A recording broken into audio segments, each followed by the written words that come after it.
evening to The Truth is Simple. This is Dave Corbin, your host. Today is Tuesday, January 23rd, 2024, and we're going to be talking about a topic that I really don't want to talk about. And why? Because I'm probably going to burn. if this gets out, somebody's going to make it a lot bigger than it is. This is my opinion, my way of thinking. You did not grow up where I grew up. I did not grow up where you grew up. So therefore, there's going to be a difference of opinion. Facts are all over the place with this area. They are all over the place with this. But I think I'm trying to stay in the middle when it goes to this topic and this subject. And I think it's the way I think, and I think it's probably the way the world would like to think. But there are some realities out there that are a hindrance to it. And there are some people, I hate to say it, that are using it as a political ploy, a political reason to destroy this country, this great country, its constitution, its foundings, its foundations, its culture, and that topic happens to be racism.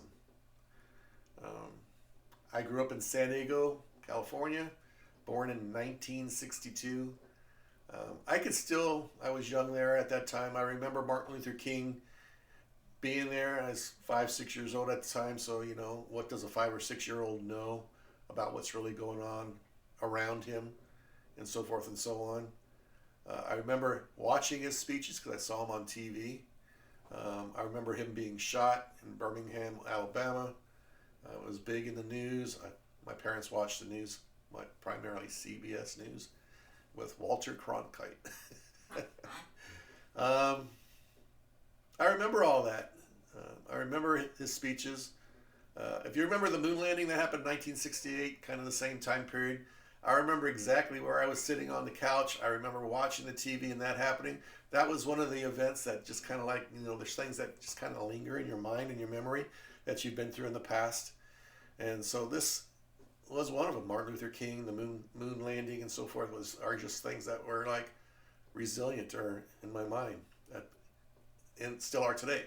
I'm 61, so I was probably 5 or 6 years old.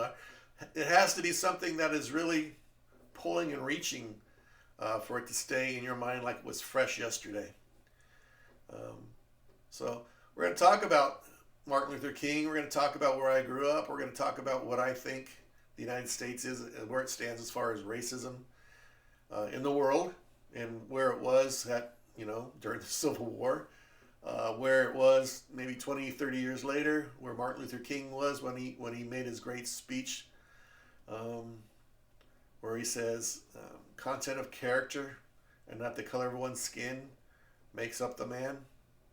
I'm 100% believer in that. I've owned businesses in the past. I've hired and fired people. I've arrested people. I was in law enforcement.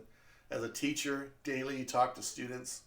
My school was not, the high school I was in, Temecula, was not a magnet school, but at the same time it was pretty racially mixed. A good portion of it, I think. Quite a bit, yeah. Of the 3 high schools in Temecula, I think it was probably the most interracially mixed school. Making friendships with some of those students, I know as a teacher and a mentor, but I don't really have contact with any of those students. Once in a while, when I go back to Temecula, if they're still living in the area, I might run into them here and there. But it's respect, building a relationship with these students, because you're with them for anywhere from 1 to 4 years as they're going through their high school career. And I thought it was important for me, coming from a law enforcement background, coming from the Indian gaming background, coming from a business background, owning my own businesses and so forth as well.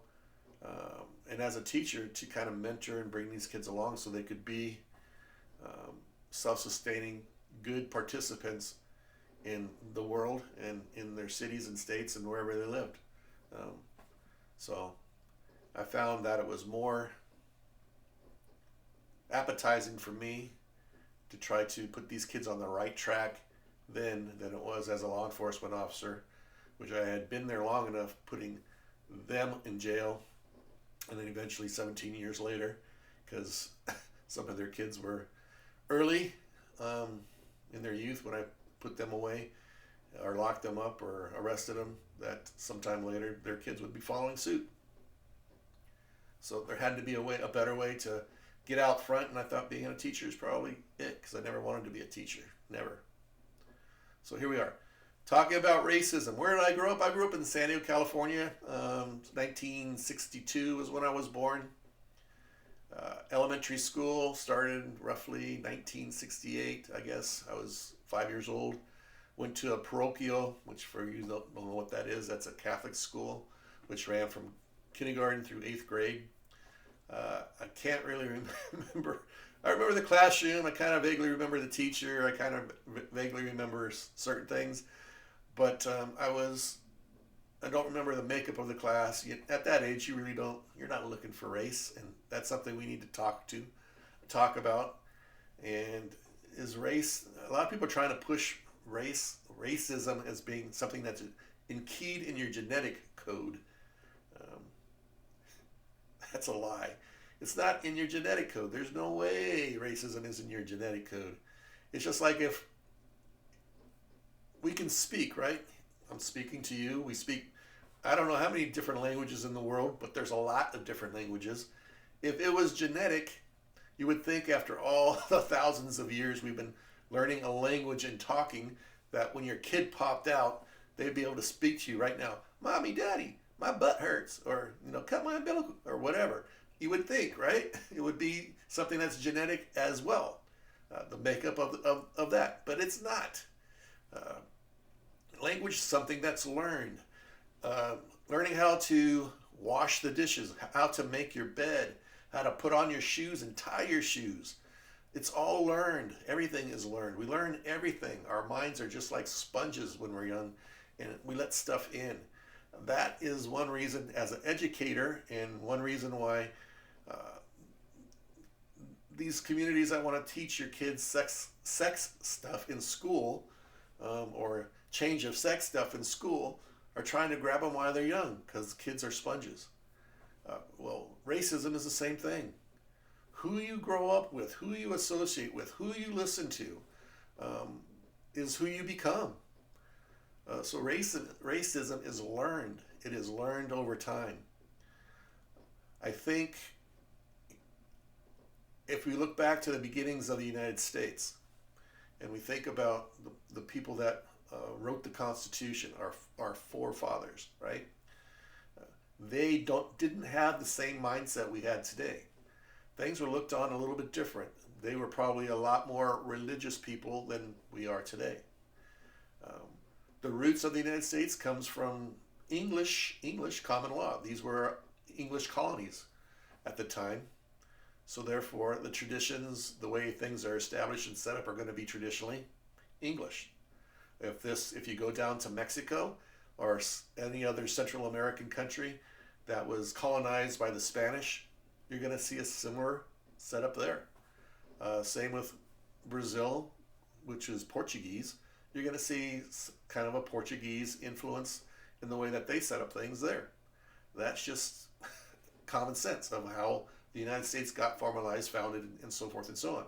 How our U.S. Constitution, we the people, not the government, not the school administrators, we the people are forming to make this union. Racism was looked differently back then. It may not even have been on their radar as what we think of racism today. Slavery, indentured servitudism to get to the Americas was part of how things worked back then. Parts of the world today, still today, has slavery. You could say that some of the people that have come to the United States, they're saying it's like 5 to 6 million. It's probably closer to 15 million people have come to America by this time. 3.5 years with all the numbers coming across the border. You do the math. And all those that are supposedly not being caught. I heard today that they're even flying people in, illegally flying people in and from other countries at this point. They're not even having to go to the border and cross anymore. They just fly them in from other parts of the world. They're waiting at an airport. Oh yeah, jump on the plane. It's going to America. Here you go. Well, so that should drop you off wherever you want. Welcome. You're now a citizen. Well, I don't know about that part, but here's your papers. You have a right to be there. So in parts of the world, slavery is still there. Indentured servitude. In fact, a lot of the scheme is it's costing some of these people crossing the border that are coming from other parts of the world. They're paying the organ cartels in Mexico $10,000 per person per head to come across, and they're going to get paid back, or whether it's $5,000 to come across, and they're going to pay $10,000. It's a money scheme by these people as well. So isn't that indentured servitude? Isn't that slavery in and of itself? So think about that as these people are coming across the border and they're paying an admission to come here and then have to work that admission off to get free. Now the United States. So it formalized, it made its laws and rules. In fact, I believe that the very first people that could only vote were basically white property owners, white male property owners. Think about the time the papers were made. That's how things were back then. It's not today. It's changed a lot in the 250 years the United States has been around, roughly. So think about that. It's changed. For the better, for the worse, I guess you could fight that off, or either way, argue one way or the other, but yeah, it's changed. Women really didn't have the right to vote unless maybe you were a property owner, a female property owner. You didn't have the right to vote either until I think it was the 1923s, when a constitutional amendment gave women the right to vote. Those that were slaves, depending on where you were living at the time, whether you're in a northern state, southern state, that time about being able to vote came about in a slow-paced time as well over the years. But we've continually moved forward, and that's the good thing about the United States. It's not set in stone. We don't stay where we were. We improve and we get better. Growing up in San Diego, I went to a Catholic parochial K-8 school. Like I said, I don't recall what the makeup of the class was when I was in kindergarten, but by the time I graduated, a majority of my graduating class, there was 45 students in it, broke into 2 classes. There was 3 white kids in that school. The majority was black, with probably Hispanic being the second largest population, and then we had some Asian Filipinos mixed in with the 3 white kids. Oh, here's my book from back then, 1976, and here I am, right there. That's me. All right. So as I look through the book, I've been telling people, I was in a school that was primarily black and Hispanic. Going from that to my high school, which was also a Catholic school, which actually drew kids from all over the county, and we actually had kids coming in from Tijuana that were going to our school in the morning, or driving across the border every day and coming to the school. It was culture shock for me, for basically kindergarten through 8th grade, 9 years. I went to a school where I primarily associated with Hispanic and black kids, few Asians or Filipinos, who, from what I understand, my first wife being Filipino, they're not Asians, they're Filipinos. But anyway, that's a different story. So it was a culture shock for me, going from from that elementary, middle school to a high school, which was primarily white. I think it had totally flipped. We had 120-something kids in our freshman class, and maybe 3 or 4 or 5 were black, maybe 20 were Hispanic, another 15, 20 Asian, and the rest were primarily white. To me, that was a culture shock. I didn't know how to get along with all these people, all these white people. It was different. It was a culture shock, something that I had to learn and go through. It was a total drastic change from what I had been brought up in.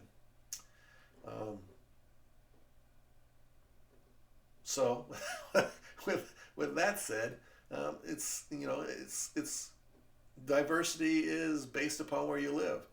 I've gone to and traveled many parts of the United States where it's either all white, all Hispanic, all black, all Asian, in parts of certain cities.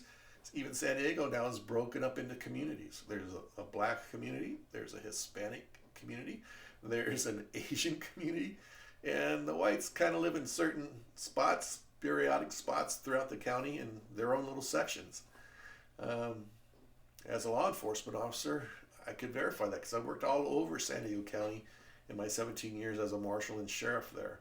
Um, if you go back to my video, season 1, episode 4, it talks about in social justice. I talk extremely about my position there as a deputy marshal and how I kind of promoted pretty fast over a bunch of people and got to the deputy position, standing outside the dispatch office, and I think I was looking at all of our little mailboxes and stuff there. So I was grabbing something out of my mailbox, or I had just come in from being out in the field or something, and a sergeant walks over to me and says, "Don't worry about ever getting promoted to sergeant." And I'm thinking, what the heck? I'm not even thinking about that. I kind of just got promoted to deputy, and I think I said, "Why?" And he says, "Because affirmative action." So that was my first run-in with that. I think that was 1985, 86, 87, somewhere in there. Affirmative action. They're not hiring or promoting any more white people to sergeant, only blacks, Hispanics, and Asians. And I think I kind of laughed and said, "Okay, well, thanks for the information, but I'm not really thinking about it right now. I mean, I just got promoted to deputy." And but that was my first run-in with that. So I have a sergeant telling me, "Don't even try to get promoted because you're never going to get promoted because of the color of your skin." Bam. So you want to talk about reverse discrimination? There you go. I remember as a youth living in a black community. It had transitioned from probably majority of white when my parents moved there in the 1950s to primarily a black, some Hispanic and black community. By the time I moved out at age 26 and moved north with my new wife and so forth, I remember there's like a freeway, Highway 94, if you know San Diego. It's kind of like a dividing line between the north and the south of San Diego to some aspect. The school or the church where I went to school was about a mile, 1.8 miles south of the freeway or where I lived, so maybe about a little over a mile south of where I lived. All black. We were about a mile, less than a mile, three quarters, probably a quarter to a half a mile from a major powerhouse football high school called Lincoln High School. You probably have heard of, what was their names? Marcus Allen and his brother Damon Allen. Well, that's where they went to school. Marcus Allen played in the NFL. Damon was like one of the big, he never did well in the NFL. I'm not even sure if he tried out down here, but he was like one of the top Canadian Football League players in history, still is, I think. Played against Damon in high school, but the school I went to was basically half a mile or less away from the church and school I went to from kindergarten through 8th grade. So primarily black. I remember playing on my middle school football team. We play other parochial schools on the weekends, football for about 8 to 10 weeks, something like that. And our practice field, we had really no place to play. We had blacktop for our playground, and we had like a dirt, which was all rock and sand and stuff, kind of next to the school. So my 7th and I think 8th grade season, our coach said, "Hey, you guys need to get down to El Toyan Park," which is just south of the school. I think it's actually on the very northern outskirts of National City, for practice.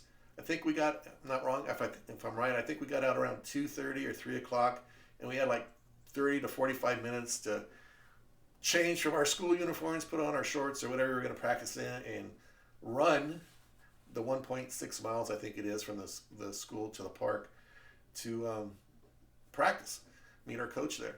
I remember one day I was kind of running down with one of the teammates who was black. If you our team, I can show it to you later. The team was primarily black. I think we had 2 Hispanics on it. There's 15 players. If I look on in here, it shows a picture of our team. I love those guys on the team. Or those elementary school guys. They were tough at times because I was always picked last, even though I was probably one of the better athletes in the school. In fact, in high school, I was the freshman team's MVP player for the high school. So I had to be somewhat good, right? But I was always picked last at recess. Play football, play basketball, or do whatever. Never knew why I was always last. I always thought I was a really good athlete, and apparently the awards that I got from high school kind of prove that. But I was always last, and I really didn't know why. Maybe I was just stupid, but I kind of figured out at this point in my life it's probably because I was white and they were all black and Hispanic. But anyway, so there you go, a little more racism. But anyway, running down to the football practice, I remember this black kid, bigger than me, older than me. I was probably 11 or 12 years old at times. I was 7th or 8th grade. Yelling at me and saying, "Hey, stop!" And so I did. We were kind of like on a main road heading south. I think was Euclid Avenue. So I stopped. I happened to be with one of my teammates who happened to be black, which was probably beneficial because this kid challenged me and wanted to beat me up right there. Because here's a little white kid running through a black neighborhood. So when black people, I hate to say it, when black people are walking through a white neighborhood or a Hispanic neighborhood or whatever, and they're approached or challenged or whatever, I know what it's like. And my friend, the black friend with me, my teammates, kind of saved my skin right there. So that was awesome. I still think about that today. Quite often, believe it or not, especially when they start talking about racism and stuff and how fairly treated black people or Hispanics or Asians or whatever have been treated. Another time, riding my bike, I was delivering papers. I had a neighbor across the street had a paper route, so he gave me half the route to do. I think he kept a little more than half the money, but anyway, he gave me half the route to do. So we met in the morning, folded all the papers because it was a morning newspaper, and I went out on my ride, and halfway through, I was about to cross a busy street, and I think that street was called Federal Boulevard. About to cross the street, and at Federal and Euclid, cross the street, and I got approached from a kid that came from the apartments, which were kind of known as being a tough area. Come across the street, I'm sitting on my bike, waiting for traffic to go by so I can get across the street. He kind of jogs or runs across the street and says, hold up. And he gets to me and he asks me a question, and I said something about it. He said, "Give me all your money." I'm a paper boy. I ain't got any money. And I got 20, 30, 40 newspapers all over my bike and on my side or a pack or whatever. And it's like, I ain't got any money. So I just looked real quick and took off. I probably shocked him that I took off so fast, but here I am again, a white kid delivering newspapers in a black neighborhood, and boom, I'm about to get attacked or challenged or robbed or beat up. But because I thought quick and there's nothing better to do, it's just like, boom, get back on the bike and go as fast as I can so he can't catch me. And that's what I did. I was afraid to walk off my street. We were the third house from the top of the street. I was afraid to walk around the corners and walk down to the street down the next street over either way. There was a real tough house to the right where there were some kids. It was the second house off the corner where actually my sister and brother-in-law ended up living. But it was back when I was a kid. In fact, I got challenged a couple times by the kids from that house just because I was white. Not on my street, not in where I was supposed to be. So, it works both ways. Racism is not something that's just white, that's just black, that's just Asian or Mexican or whatever. It's all over the place. Personally, I think racism is a bunch of bunk. My sister married the black guy across the street who was kind of like one of my mentors. In fact, I told you I went into law enforcement. He went in before me. He didn't really say, "Dave, why don't you join with me?" but he was my inspiration to join because I looked up to him. Black guy, I looked up to him. And I said, okay. So I went into the Marshal's department because I kind of just followed suit, followed behind him. Like I said, he was kind of a mentor for me, somebody I really cared about. My second, or actually it would be my third sister, who was a fourth child. She was a fourth child, yeah. I think her husband was from Iowa. He's black. That's all right. Who cares? I don't care about color of skin. It's content of character. I think he was in the Navy. He was living in San Diego for a period of time. Met my sister. They got married.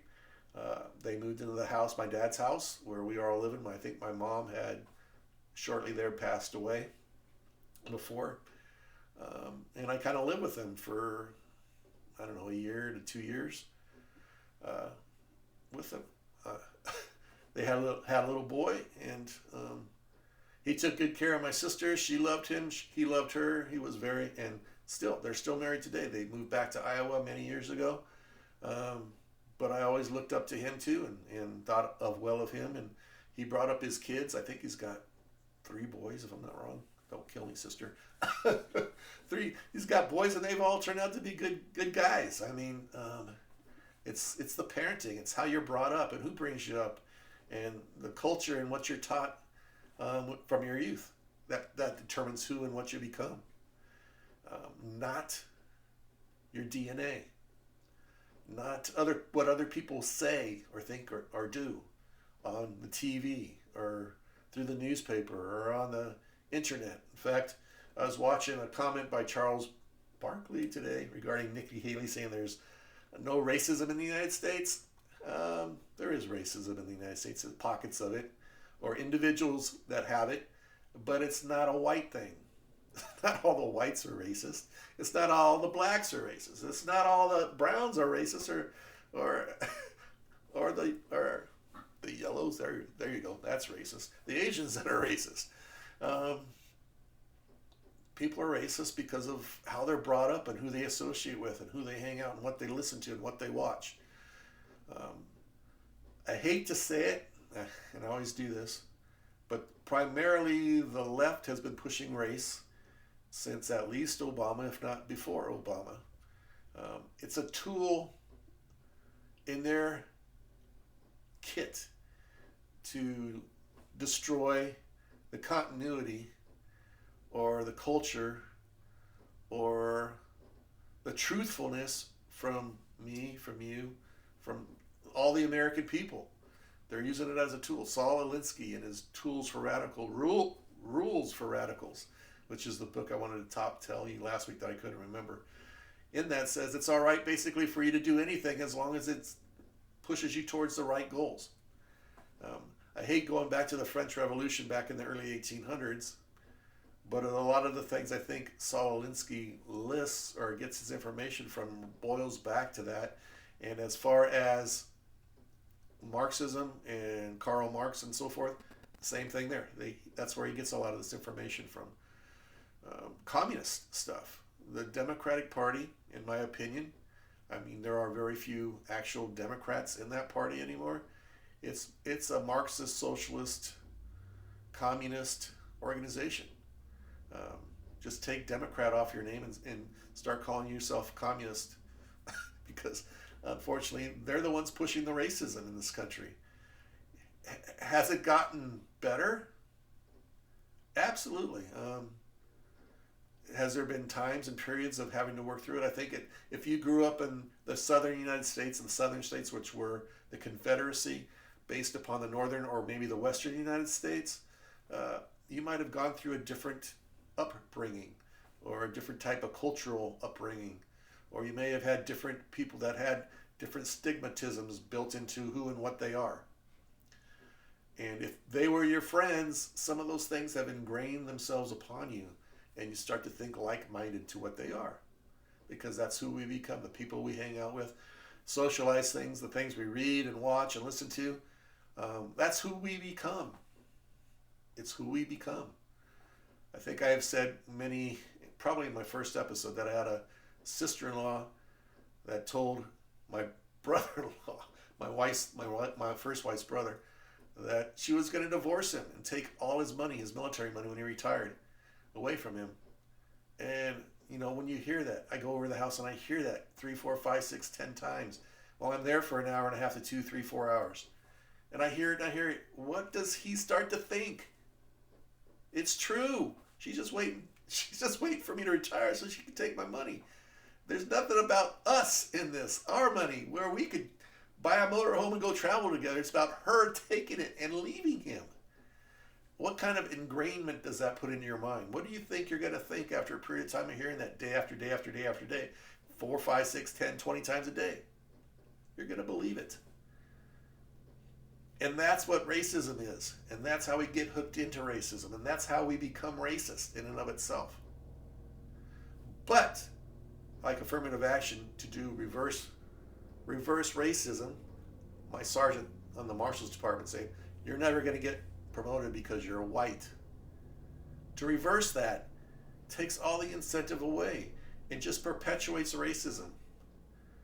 Charles Barkley, I think I said earlier, heard a comment from Nikki Haley, there are no racists. And he makes a big comment.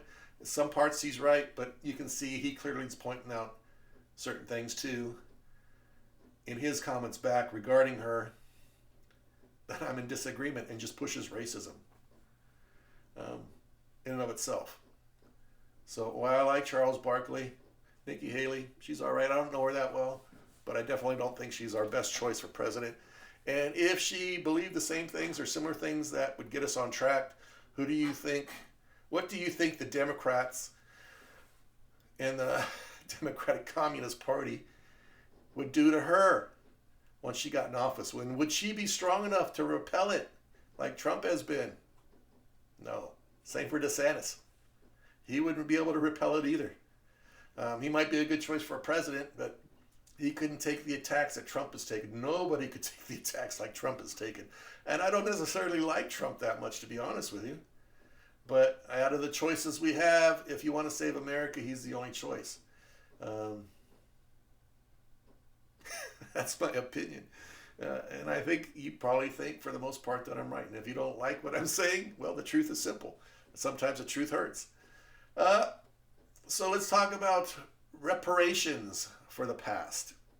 You're still hearing some of that. I think that's mostly a ploy by the Democrats, and same as a school tuition, to get you to vote for them.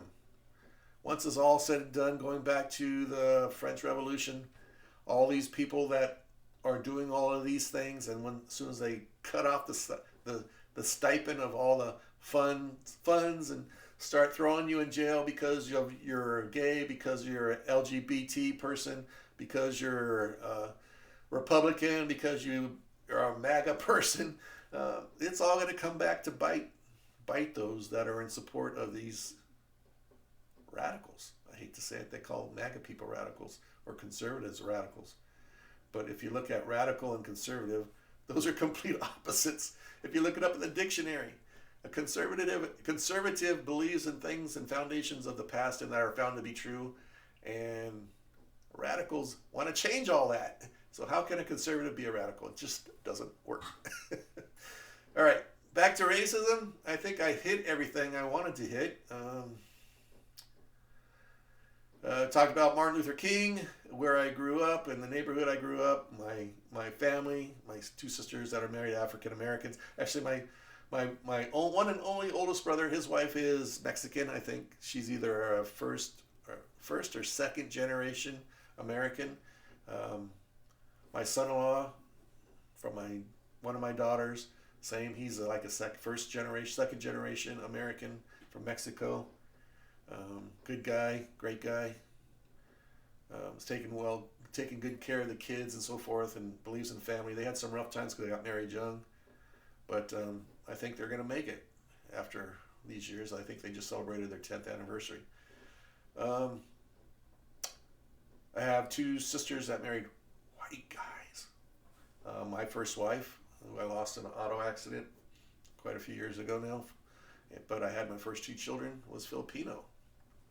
If you want to talk about a family that is unracist, unbiased, believes in the goodness of people, and believes what basically exactly what Martin Luther King says. I mean, that's part of who I am at this point. Content of character, not the color of your skin. If you believe that, and you do good, and you follow through with your word, and your word's your bond. And as a business owner, I never denied a job to someone I thought, regardless of skin color or background or whatever they were. If they could do the job and do it well, then I'd hire them. I don't care what their skin color is. As a business owner, my job is to make money and to survive and stay in business. And if these businesses now, they're just hiring people because of the color of their skin, they're turning over left and right. The cost of employment of finding good people is impossible. In fact, I made a comment on one of my videos. I think maybe it's the same video from season 1, episode 4, Injustice. I talk about Zillow and the process I went through them, telling me how great I am. I'm one of the best candidates they ever had. I meet all their criteria for who and what they are. But because you're an old white guy, and because all I talked to was females the whole time when I was there, and back and forth through the HR department and the interview and everything, I'm a white guy. I'm an old white guy. We're not hiring you. But if we get shorthanded somewhere down the road, no thank you. I don't want to work for a company that's racist. And in my opinion, my personal opinion, after dealing with them through that process, Zillow is a racist company. But they're not alone. There's a lot of companies out there that are the same. And they're being inspired and pushed and supported by organizations that are communist based and that are supporting you now, but as soon, because you'll support them if they support you, type of thing. Once they've reached their pinnacle of strength and they know that they can't be touched or removed from their position of power, guess what? All those political favors that you did for them will disappear. And you'll just become like everybody else, a target for them to persecute, imprison, and put away if you challenge them. That's where we're going in this country right now. And as far as racism, America is not as racist as many other countries.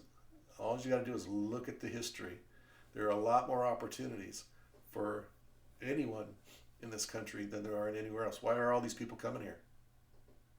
You think they would all be migrating? All 10 million plus million of them would be taking their lives in their hands, spending their life savings to pay the cartels to come across our border, being imprisoned until they pay them back plus interest for no reason? Just some of them are terrorists, for sure, no doubt. But a majority of them are leaving where they are because that's worse than it is here, so they think, or it has been in the past.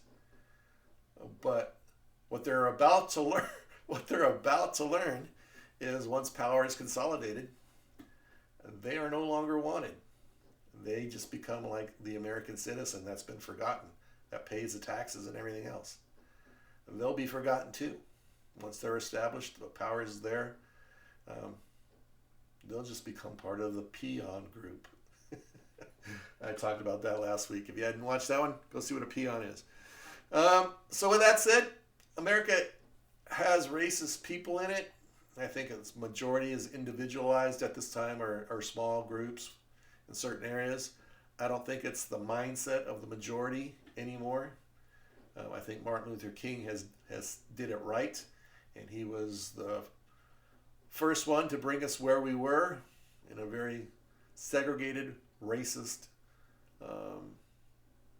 country into what we are today. I just don't see it the way the left sees it. We need to fix some things still, but reparations, as far as paying student tuitions, is just deployed by the left to get your vote. Realize that. The power's there. Guess what? They cut the umbilical cord and all that stops. With that said, you may not like what I said today. I think I was honest and open about it. Maybe you don't think like I think, and that's okay, because this is America. You're entitled to that choice. But I think if you really cleared your mind and your head and think about where we were and do the investigation of where we were to where we've come, we still have some ways to go. But reparations, affirmative action, reverse discrimination, hiring, promoting, treating, whether it's criminal cases, civil cases in the judicial system, whether it's politically motivated, it's just wrong. It's just wrong. But there are good tools used by one side to create disunity in the nation, in the country, so they can meet their goals. Like Saul Alinsky said, rules for radicals. Everything's okay as long as it meets as long as it helps you reach the desired goal. This has been The Simple Truth. I'm Dave Korb, your host, and thank you for watching. Pass this along to a friend or something. I am growing a little bit on Rumble, I think, but YouTube, I think they're blocking me. You guys have a great week, and we'll see you next time. Be good.